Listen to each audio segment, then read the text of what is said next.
కొమ్మని ఎలాగైనా సరే ఒక ఆకారంలోనికి తీసుకొని రావడానికి ఆ మట్టి ముద్దను గట్టిగా సారిపోయి విసిరివేస్తూ ఉంటాడు.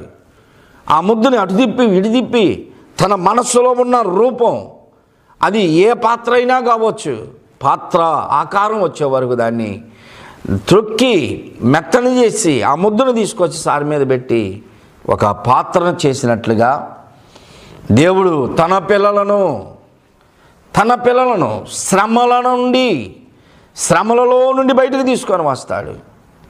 శ్రమలలో పొటము వేయబడి మనమందరమును కూడా ఇబ్బంది అనే కొలిమిలో నలగొట్టబడి బయటికి రావాలి. అందుకని కదా తిమోతితో అంటున్నాడు, నీవు తిమోతి యవనస్తుడు సేవకు వెళుతున్నావు, క్రీస్తునందు సద్భక్తితో బ్రతకను ఉద్దేశిస్తే నీవు హింసలు పొందడానికి, శ్రమలు పొందడానికి ఇష్టపడు అని చెప్తున్నాడు.